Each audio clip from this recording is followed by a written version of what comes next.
ang hindi maintindihan ng mga nasa administrasyon. Sabi pa naman yung mga nagrarally daw, kailangan should act in accordance with law. Kailangan daw sang-ayon sa batas. Kayo nga ang naging dahilan kung bakit nasa lawas ng kalye ang mga kababayan natin sapagkat hindi nyo ginagawa ang naaayon sa batas.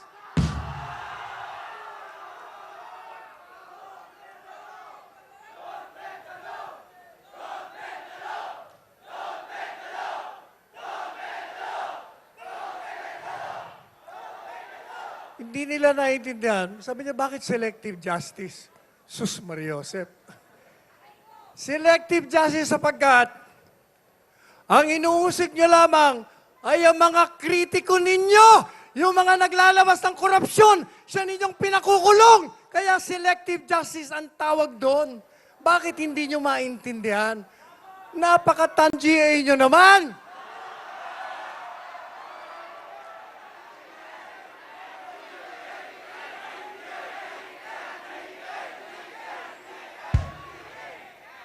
Pangulong Marcos Jr., biro mo, kating-kati ang kanyang paa.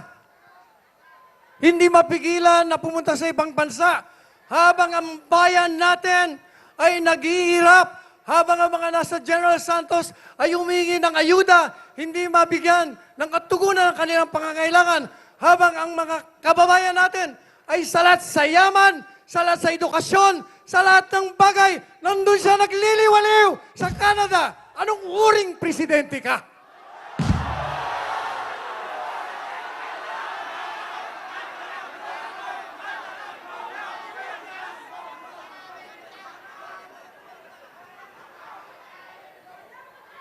Tatapusin ko, maikli lang sasabihin ko.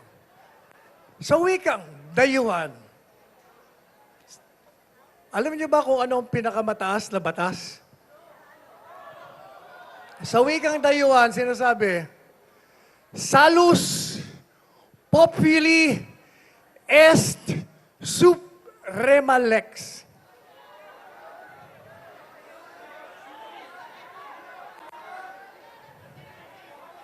Ang sinasabi sa wikang Pilipino, ang kapakanan ng taong bayan ang pinakamataas na batas. At kung inihingi ng taong bayan na ang pamahalaang iniluklok ng mga kababayan natin ay kinakailangan ng bumaba sa kapangyarihan, yan ang pinakamataas na batas.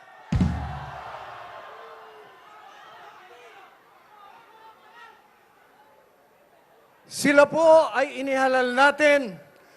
Sangayon sa saligang batas, isa lamang ang pangunahing layunin ng isang pamahalaan. Tayo ang lumikha ng pamahalaan. Ano ba ang layunin?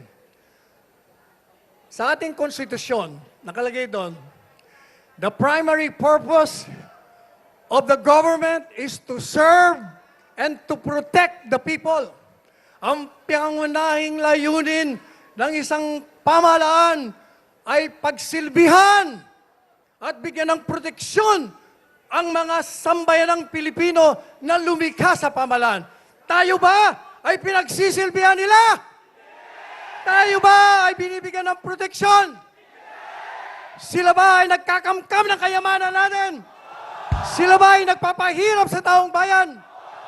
Sila ba ay lumalawag sa batas?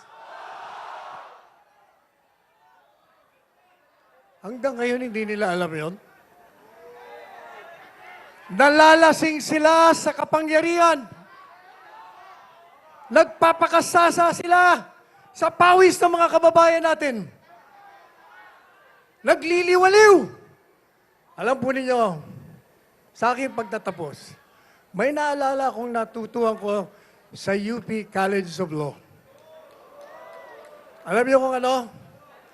Sa wikang dayuhan ang sabi ganito, for whom the gods wish to destroy, they first make mad.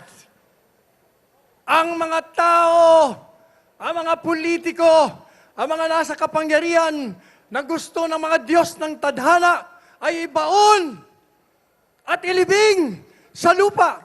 Sila ay nilalasing muna sa kapangyarihan. Kaya, sapagkat sila'y nasa kalasingan ng kapangyarihan, ang mga Diyos ng tadhana ay ibabaon na sila.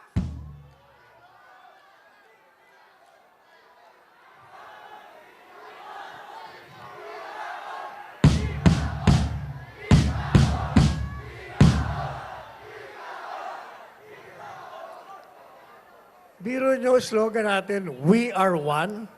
Pero sila, ayaw nilang sumali sa atin. Hindi sila kasama sa ating lahat. Anong gagawin natin sa kanila kung ayaw nila?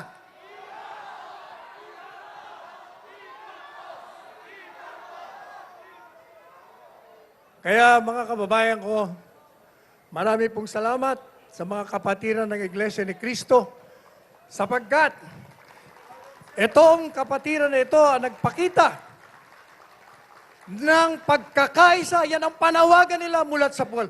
Magkaisa tayo. Hindi po pwedeng magkawatak-watak tayo. Subalit, pag ang mga nasa kapangyarihan inilagay natin sa kanilang mga posisyon, ay ayaw makipagkaisa, anong gagawin natin?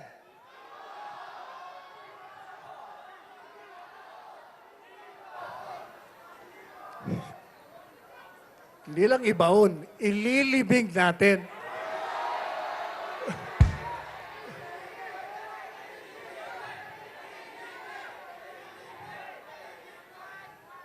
Kaya nananawagan po tayo sa mga nasa kapangyarihan ngayon. Akala nyo siguro ay mananatili kayo sa inyong mga kinaluluklukan.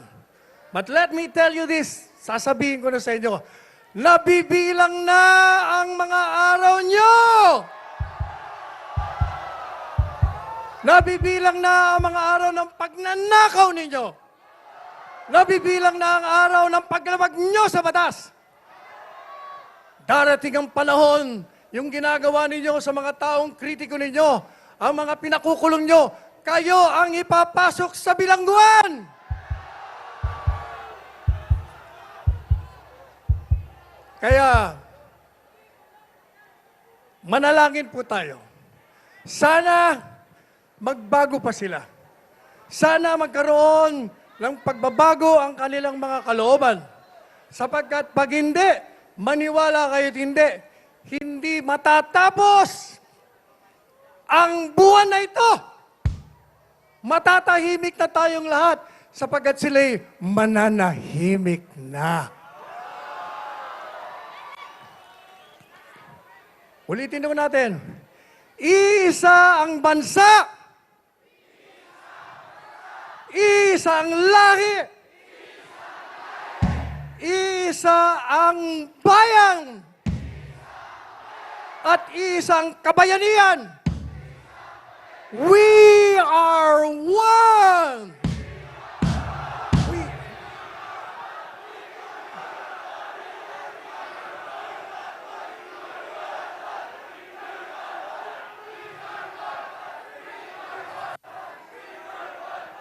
Bago ako umalis, bago ko makalimutan, kabuti ko pa pinapaabot ho ni Presidente Duterte ang kanyang mainit na pagmamahal sa kapatiran ng Iglesia ni Cristo at sa lahat ng mga kababayan na hanggang ngayon ay sumusuporta sa kanya.